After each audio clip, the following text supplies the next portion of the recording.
To me, family is everything. My kids, they're like, say they're my heartbeat. My dad told me, hey, why you always carrying that? You ain't never needed all these years, you know. Did I say anything to David in regards to caring or not caring? Yes, I did. We had conversation in regards to it, and I was adamantly against it. The reason I felt that it wasn't necessary is because at this point in time in his life, he never needed it. I didn't feel that it was a necessity at that time. And you're like, you've been living for 32 years, son, and you haven't needed a firearm this long. You don't need one now.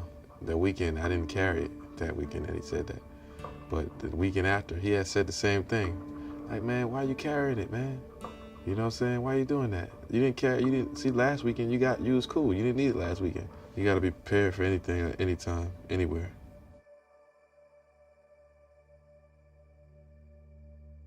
The incident took place in Next Step Barbershop on Fort Jackson Boulevard.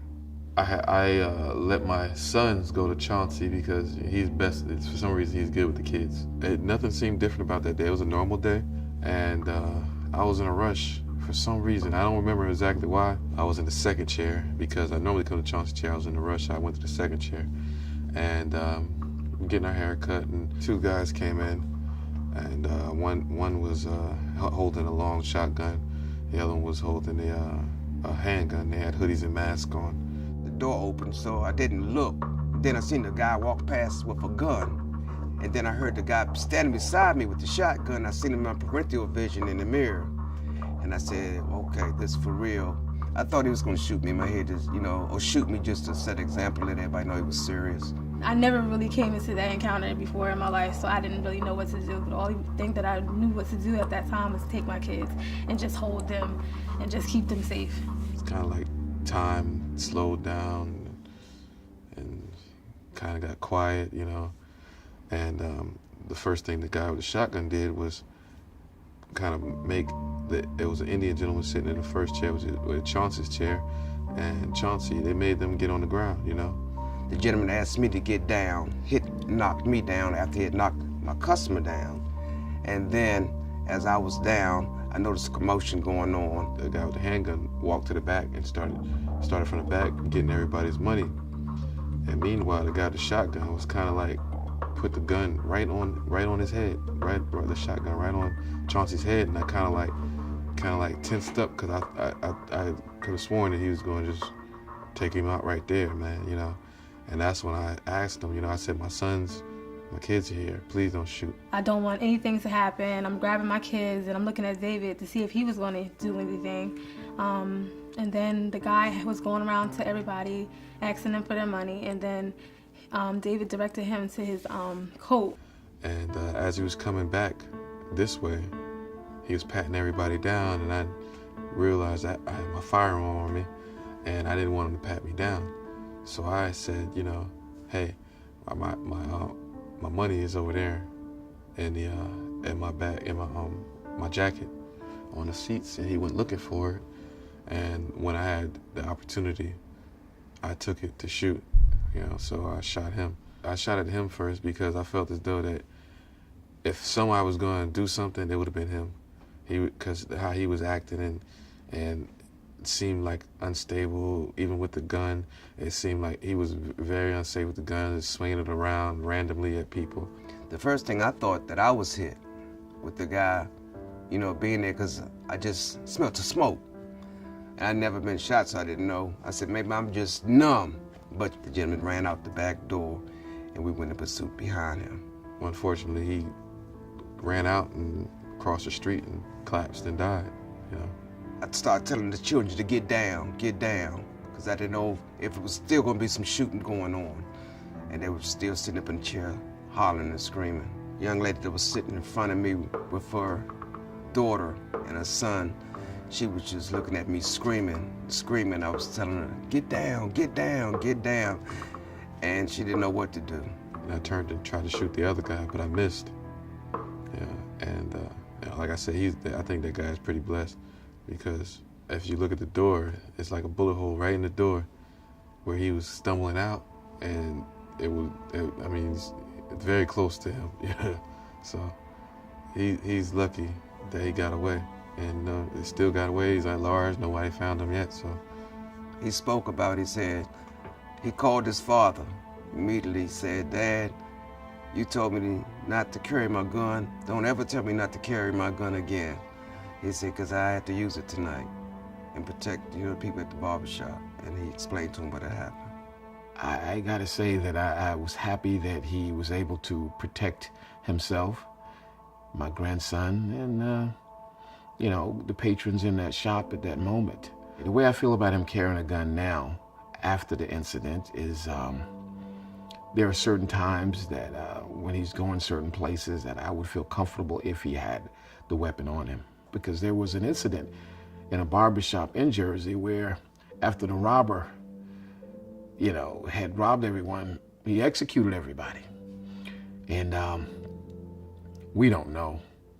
Just like I didn't know that one day he would be in that situation and would need that firearm, but I just think I'm grateful to God that he had it at that time. It's better to have it, not need it, than to need it and not have it.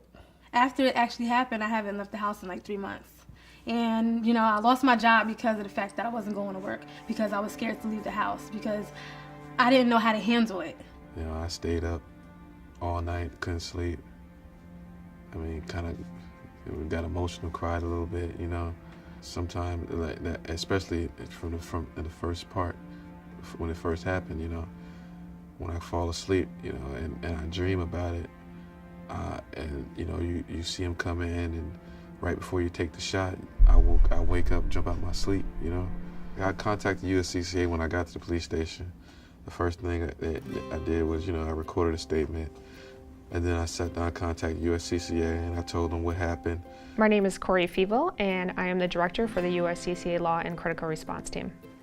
I received a call from David January 22nd, 2016. It was about 7:30 p.m. And I spoke to a lady. It was like, like I'm calling somebody's house. It wasn't even like a normal prompt, press 1 for this, press 2 for that. No, I got right through. I think what's really genuinely important about our critical response team is that you're going to reach someone 24 hours a day, 7 days a week, that knows what to do in this situation, that's immediately going to respond, that has all the resources and all the information with them. You're not calling a call center where they're going to have to take a message and find a phone tree. You're getting someone that has all this information available at their fingertips. When David called, I immediately jumped into action, and I became his advocate to get him the resources he needed. I made sure he was safe, made sure that 911 was called, and just made sure that if he needed medical treatment, he was receiving that as well. She said she'd have a lawyer call me. The lawyer called me about 5 or 10 minutes later, and she followed up after the lawyer called me. Hey, told me the lawyer's name, and so on and so forth. It was great, easy, quick.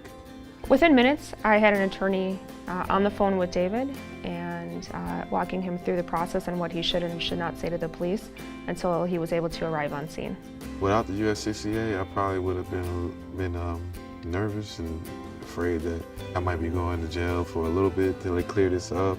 It's just the comfort of having a lawyer, at your call when you need them.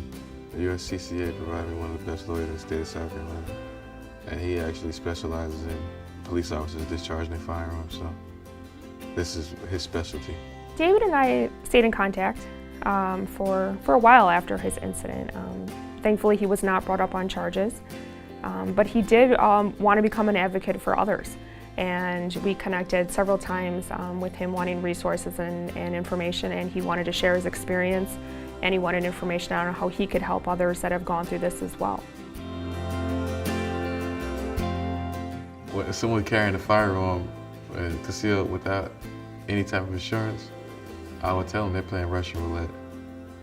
Not only even if they shoot somebody legally, right? You have to worry about the consequences of being sued. USCCA even covers that. You have what they call enter the fray and watch them, because they're so good. They kind of let you know what to do in certain situations like this, how to deal with the police, what not to do, what to do. I get emails. I check my email. I look forward to the emails actually from USCCA every day. I felt like I was able to do the right thing and be protected, you know what I mean, as a law-abiding citizen, you know. And if you're responsible and you do the right thing and a situation like that occurs, you should be able to defend yourself and not have to worry about going to jail or even spending the night in jail, or what am I going to do about a lawyer and such. And USCCA provides that for you.